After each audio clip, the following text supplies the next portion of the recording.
Ya. Kemudian di manakah mushaf Al-Quran yang asli? Maksudnya mushaf gimana nih? Pertanyaannya kurang jelas. Kalau mushaf Al-Quran yang asli yang ditulis di zaman Utsman bin Affan sudah habis. Terakhir ada pada tahun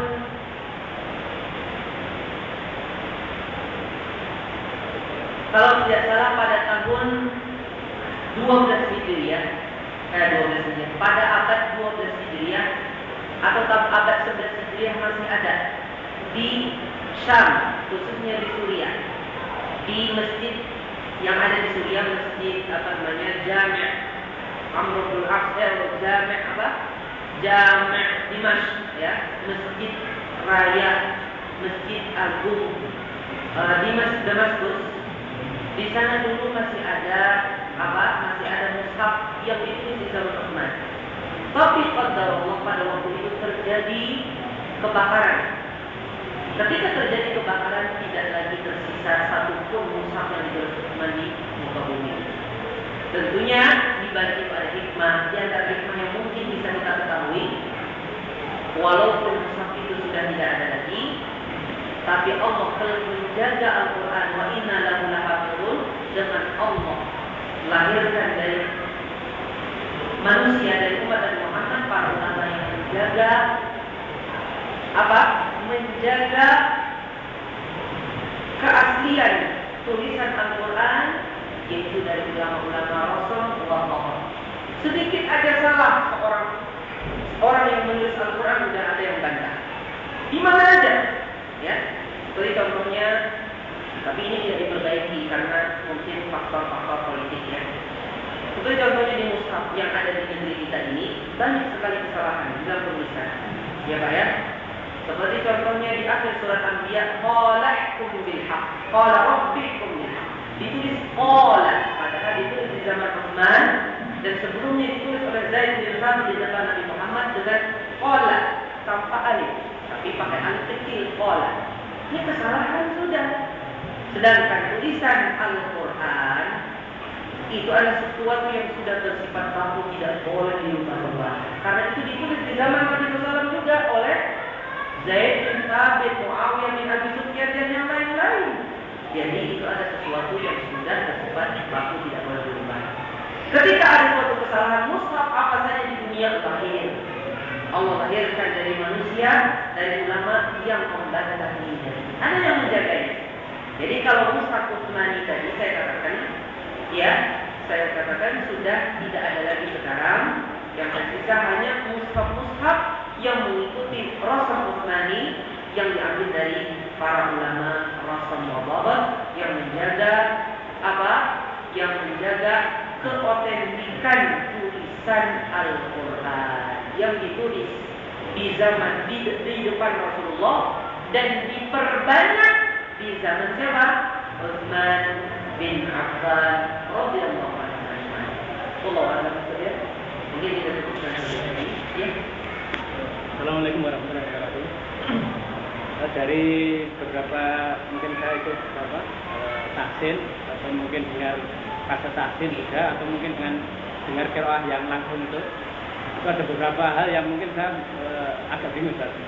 Di mana pertama mungkin bacaan tak sukun pakai hamas atau enggak, kemudian antara yang ikhfa nun sukun ketemu tak dan jim itu bagaimana bacaannya yang benar, kemudian mim yang ikhfa safawi sama nun iklab itu mimnya itu bacaannya bagaimana, kan ada yang mim asli mim, ada yang samar-samar di mulut.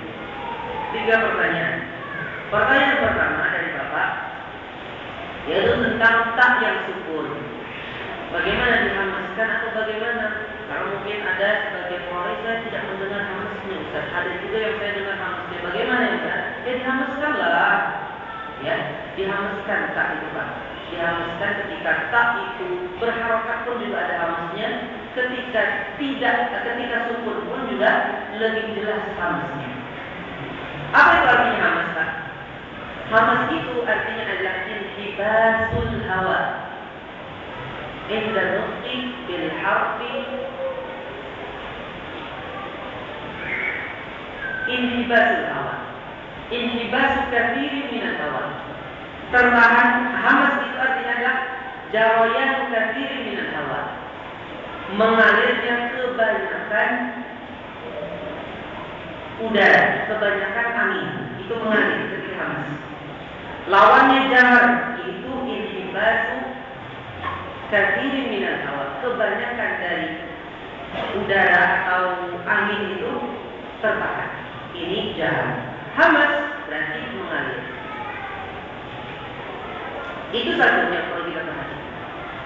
Tak, di antara sifat tak adalah hamas, yaitu berarti mengalir, ada mengalirnya udara, kita menyebut banyak udara yang mengalir. Tapi tak juga memiliki sifat syiddah. Apa itu syiddah? Iltibasus shaut. Suara huruf itu terputus. Coba Bapak membaca idas syamsu kuwirat, jangan dihamaskan dulu. Rat tertahan ya. Ketika menyebut tak yang mati langsung tertahan ya. Rat enggak bisa lagi nyambung. Coba beda dengan sin. Misas, la misas. Manjak kan? Ya rakhawah. Kalau syiddah berarti langsung terputus. Rat, ini namanya syiddah. Setelah syiddah datangkan sifat berikutnya yaitu hamas, keluarkan banyak angin. Idza syamsu kuwirat, ya, kuwirat. Jadi setelah ditahan keluarkan angin. Tapi nahannya jangan lama-lama. Tertahan dikit langsung lepaskan angin. Tahan suara sedikit langsung keluarkan angin. Kalau ditahannya kelamaan, akhirnya timbullah tasydid. Kuwirat, ya, kuwirat. Setelah taknya itu seolah bertasydid. Di antara kesalahan seseorang yang menyebut tak yang sukun tadi juga, yaitu seseorang menambahkan suara sin, ya, ujung lidahnya itu menekan apa? Gigi seri bawah sehingga lahirlah suara sin. Kuwirat. Ada sinnya enggak, Pak? Menambahkan sesuatu di dalam Al-Quran.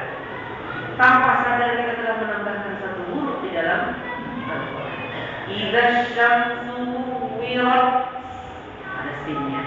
Mestinya angin yang keluar, bukan huruf sin. Itu baru satu ayat loh, Pak. Tambah lagi ayat kedua. Apa tuh? Wa idzan nujumu kadarat. Tambah lagi sin. Dua kali tuh, jangan lagi dulu. Waduh, kalau nggak belajar dosa, Ustaz. Dosa kalau nggak belajar.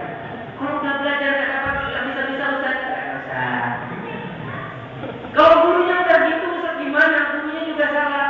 Ya, Anda tidak berdosa kalau sudah berusaha. Berarti Anda belum diberi taufik untuk mendapatkan ilmu yang benar. Anda makhluk dulu. Ya, itu yang pertama. Kedua, bagaimana kita mengikhfakan huruf sebelum ta atau sebelum jim? Bapak yang dirahmati Allah, ikhfa itu, ya, ikhfa itu tergantung dengan huruf selanjutnya. Kalau huruf selanjutnya ta, nun ikhfa itu sudah mendekati makhrajnya ta. Kalau setelahnya huruf jim, berarti nun ikhfa sudah mendekati makhrajnya jim, yaitu di tengah lidah dengan apa? Belakangnya ke atas. Para ulama mengatakan wa fakhimil gunnata intalaha huruful isti'la'i la siwaha. Tebalkanlah gunnah apabila selanjutnya ada huruf isti'la' la siwaha, tidak untuk selainnya. Berarti kalau huruf istifal tidak ditebalkan. Huruf ta dan huruf jim sama-sama huruf istifal. Tinggal kita mengkondisikan ikhfa itu dekat kepada huruf sebelah. Contohnya kepada ta. Umpamanya wa man taba, wa man taba. Dekat kepada ta itu dari mana? Ujung lidah dengan pangkal gigi seri atas. Ujung lidah kita itu sudah siap-siap untuk menyebut ta ketika ikhfa itu.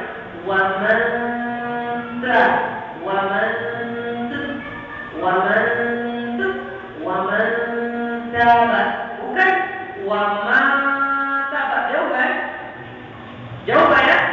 Wah, jangan jauh, dekatkan kepada ta. Wa man taba. Begitu pula wajib. Man jaa, dekatkan kepada tengah lidah. Bukan wa ma jaa, tapi dekatkan kepada jim. Wa man jaa. Ya. Adapun tentang bacaan qalaq dan bacaan Iqra' Syafa'i, pendapat yang paling rajih dalam masalah ini dan paling selamat adalah seseorang merubahnya menjadi mim. Ya, kalau yang sudah mim seperti Iqra' Syafa'i yang mim, tapi mimnya digunakan dipanjangkan. Ya, kalau seandainya dia nun bertemu dengan ba, maka qalaq itu dirubah. Qalaq itu artinya apa? Dirubah. Kalau dirubah itu artinya apa? Dirubah dari aslinya nun jadi apa? Jadi mim. Ya. Anbiuni, ya. Atau hum barizun, mim ketemu ba, ini Iqra' Syafa'i, hum barizun. Ya.